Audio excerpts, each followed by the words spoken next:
Hello everyone, my name is Sabukta Sandhu. So here is another video regarding writing task 2. So जब हम writing task 2 करते हैं तो उसका एक particular structure होता है. अगर आप उसको follow करोगे तो आपको दो फायदे होते हैं. फर्स्ट जो आपको बेनिफिट होगा अगर आप स्ट्रक्चर फॉलो करते हो वो ये है कि जो आपकी अलाइनमेंट है वो सही रहेगी इन राइटिंग टास्क 2. अब अलाइनमेंट का मतलब क्या होता है राइटिंग टास्क 2 में? जो आप आइडिया लिखना चाह रहे हो वो एग्जैक्टली आप उस वे से लिख पा रहे हो कि जो आपके मन में चल रहा है दूसरा जो एग्जामिनर है वो एग्जैक्टली समझ पा रहा है. और वो कैसे होगा? When you know the structure, when you know कि ये सेंटेंस के बाद उसको मैंने किस तरीके से कोऑर्डिनेट करते हुए नेक्स्ट सेंटेंस को लिखना है, कोरिलेशन मैंने कैसे बनाना है. सो वो कोरिलेशन मैं आपको सिखाऊंगी with the help of this structure. And second होगा उससे आपकी सेंटेंस फॉर्मेशन जो है बहुत अच्छी बन जाएगी with this the help of structure. So let's start.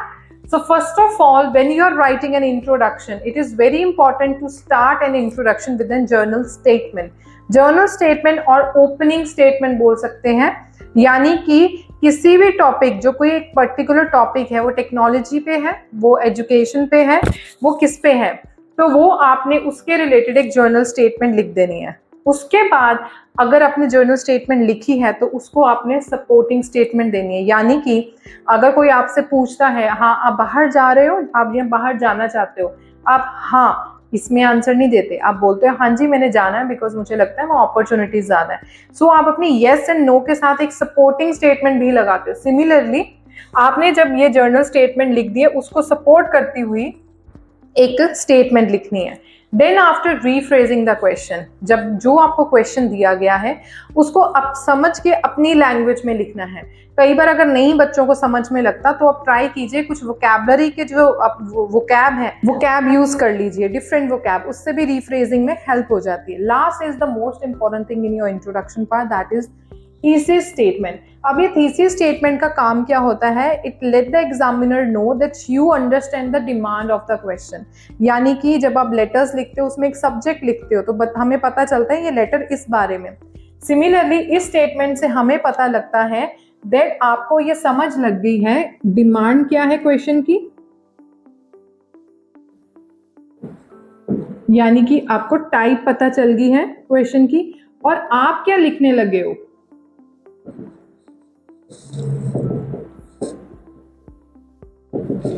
तो यहां से एग्जामिनर को समझ में आ जाता है कि ओके मुझे समझ में आ गई कि ये अगर अग्री का टास्क है यू गोना राइट कि मैं अग्री हूं, I see I too I accord with the dissertation.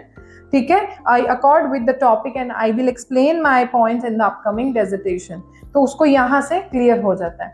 अब मैं इसी के जो ये पॉइंट्स मैंने लिखे हैं उसकी मैंने आपको एक एग्जाम्पल लिखी हुई है व्हाइट बोर्ड पे, जिससे आपको और क्लियर हो जाएगा. So the question is, these days more and more people are going to other countries for significant period of time, either to find a job or to study.